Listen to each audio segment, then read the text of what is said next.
Bienvenidos a El Diario del Forense. Hoy no vamos a contar una historia de terror ficticia. Hoy vamos a hablar de una muerte que no necesitó cuchillos, ni balas, ni sangre visible. Una muerte que entró en los cuerpos sin pedir permiso, sin dejar marcas externas, sin dar opción a escapar. Hoy hablamos de Chernóbil. La madrugada del 26 de abril de 1986, a la 1:23:40, el reactor número 4 de la central nuclear de Chernóbil dejó de ser una instalación industrial y se convirtió en una fosa común invisible. En ese instante, el núcleo del reactor explotó y liberó a la atmósfera una cantidad de radiación nunca antes vista en tiempos de paz. No fue una explosión como la de una bomba convencional. Fue algo peor. Fue una ruptura de la realidad tal y como la entendían quienes estaban allí. Los primeros en morir no cayeron al suelo. No gritaron. No sangraron. Siguieron caminando, hablando, respirando. Pero dentro de sus cuerpos, cada célula comenzaba a romperse. La radiación atravesaba la piel, los órganos, los huesos, destruyendo el ADN como si fuese papel mojado. Los operadores de la central no entendían lo que había ocurrido. Algunos miraban el reactor abierto sin comprender que ya no existía un dentro y un fuera. El núcleo estaba expuesto. El aire mismo se había convertido en un arma. Uno de ellos bajó a comprobar daños. Minutos después comenzó a vomitar violentamente. Otro sintió un sabor metálico en la boca. Ese sabor fue la primera señal de que su cuerpo estaba siendo envenenado desde dentro. Cuando llegaron los bomberos, nadie les habló de radiación. Nadie pronunció esa palabra. Les dijeron que había un incendio. Subieron al techo sin protección adecuada. Tocaron fragmentos de grafito nuclear creyendo que eran restos normales. Algunos lo describieron como caliente, pero manejable. No sabían que cada segundo allí equivalía a una condena. La radiación no mata como el fuego. El fuego quema por fuera. La radiación mata desde dentro. Primero destruye la médula ósea. Luego los intestinos. Después el sistema inmunológico se apaga. El cuerpo queda indefenso ante sí mismo. Vasily Ignatenko fue uno de ellos. Tenía 25 años. Entró caminando al hospital. Hablaba. Bromeaba.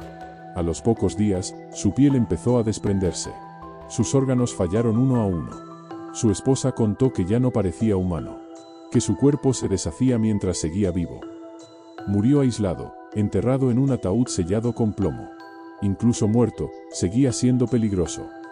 Mientras eso ocurría, a solo 3 kilómetros, la ciudad de Pripyat despertaba como cualquier otro día. Niños iban al colegio. Personas iban al trabajo. Nadie fue evacuado. La radiación ya estaba en el aire, en el agua, en la leche, en la tierra.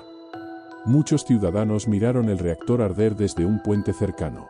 Algunos llevaban a sus hijos en brazos. El brillo azul iluminaba el cielo nocturno. Nadie sabía que estaban respirando muerte. Ese lugar sería conocido más tarde como el Puente de la Muerte. La mayoría de quienes estuvieron allí desarrollaron cáncer o murieron en los años siguientes. No hubo una lista oficial. No hubo un reconocimiento público. Solo estadísticas frías y silencios incómodos. La evacuación llegó tarde. Muy tarde. Autobuses militares aparecieron al día siguiente. Se dijo a la población que se marcharan por unos días. 3 días. Que dejaran todo. Mascotas, fotos, ropa, recuerdos. Muchos cerraron la puerta pensando que volverían. Nunca lo hicieron. Algunas personas ya estaban condenadas sin saberlo. La radiación no produce dolor inmediato. Produce una falsa sensación de normalidad. Durante días, incluso semanas, algunos se sentían bien. Después llegaron las náuseas. El cansancio extremo. Las hemorragias internas. El fallo de órganos. Mujeres embarazadas expuestas sin protección. Bebés nacidos con malformaciones. Otros que murieron antes de nacer. Niños con cáncer de tiroides. Familias enteras marcadas de por vida. La radiación no deja una herida visible que pueda señalar. Solo deja cuerpos que se apagan lentamente. Las autoridades necesitaban apagar el incendio y limpiar el desastre. Así nació una nueva categoría de víctimas, los liquidadores. Más de 600.000 personas enviadas a luchar contra algo que no podían ver. Soldados, mineros, ingenieros, jóvenes reclutas. Muchos subieron al techo del reactor durante apenas 90 segundos. Era todo lo que podían soportar antes de recibir una dosis mortal. Algunos sobrevivieron. Otros murieron años después. Muchos quedaron discapacitados. Algunos se suicidaron. Muchos nunca recibieron reconocimiento. Fueron tratados como números, como herramientas desechables. Hubo hombres que entraron en sótanos inundados con agua altamente radiactiva para abrir válvulas y evitar una explosión mayor. Sabían que podían morir. Lo hicieron igual. Durante años se dijo que murieron al instante. Luego se supo la verdad. Sobrevivieron y murieron más tarde. La versión oficial habló de decenas de muertos. Los estudios independientes hablan de miles. Tal vez cientos de miles. Cánceres, fallos orgánicos, depresión, alcoholismo, suicidios. La muerte en Chernóbil no fue inmediata. Fue lenta, persistente, silenciosa. Y mientras tanto, el mundo tardó días en saber la verdad. La radiación fue detectada en otros países antes de que la Unión Soviética admitiera el desastre. Se mintió. Se ocultó. Se retrasó la evacuación. Se sacrificaron vidas para evitar el pánico y proteger una imagen política. Chernóbil no fue solo un accidente. Fue una cadena de decisiones humanas que terminó en sufrimiento masivo. No hubo un asesino con nombre y apellido. Hubo silencio. Hubo arrogancia. Hubo prisa. Y hubo cuerpos que pagaron el precio. Y esto es solo el principio. La muerte en Chernóbil no terminó cuando se apagaron las llamas del reactor. En realidad, fue entonces cuando empezó de verdad. Porque la radiación no necesita explosiones para seguir matando. Solo necesita tiempo. Los liquidadores regresaron a sus casas creyendo que lo peor había pasado.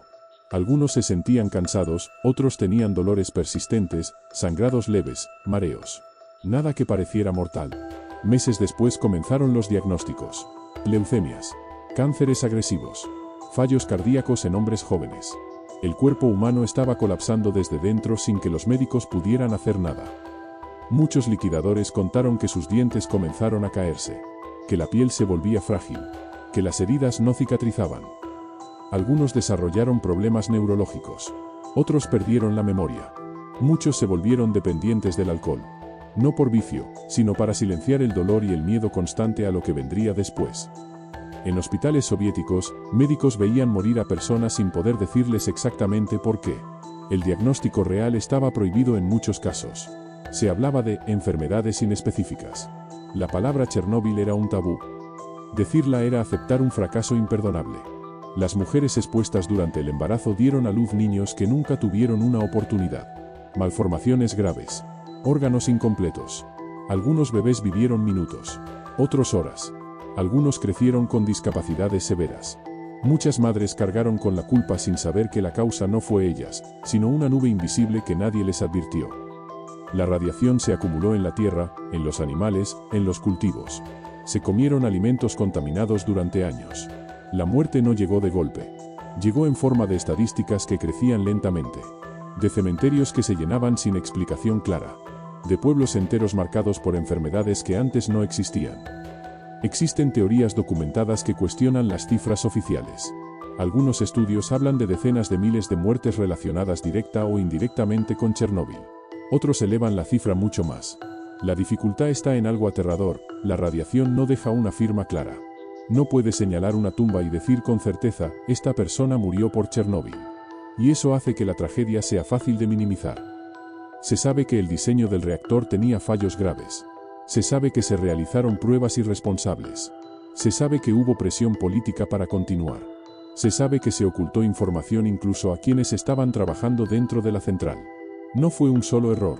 Fue una cadena de decisiones humanas que se retroalimentaron hasta volverse irreversibles. Hoy, la zona de exclusión sigue existiendo. Edificios abandonados. Escuelas con mochilas en el suelo. Juguetes cubiertos de polvo. Camas sin hacer. El tiempo se detuvo allí. Pero la radiación sigue presente. No se ve, no se oye, pero sigue allí, esperando. Algunos animales han vuelto. Algunos dicen que la naturaleza se ha recuperado. Pero la naturaleza no tiene conciencia del daño genético. No entiende de cáncer a largo plazo. Solo ocupa el espacio vacío que dejó el ser humano. Chernóbil se convirtió en un símbolo. No solo de un desastre nuclear, sino de algo más profundo. De lo que ocurre cuando el poder, la prisa y el silencio pesan más que la vida humana. De cómo se puede matar sin querer matar. De cómo una decisión técnica puede convertirse en una sentencia de muerte colectiva. Y aquí está la pregunta que incomoda. Si esto ocurrió una vez, ¿puede volver a ocurrir? Porque la radiación no aprende. No siente culpa. No distingue banderas ni ideologías. Si este tipo de historias te impactan, si te interesan los casos donde el ser humano se enfrenta a sus propios errores más graves, suscríbete al canal, deja tu like y comparte este vídeo. Y deja un comentario. ¿Crees que Chernóbil fue un accidente inevitable o una tragedia perfectamente evitable? Nos vemos en el próximo caso.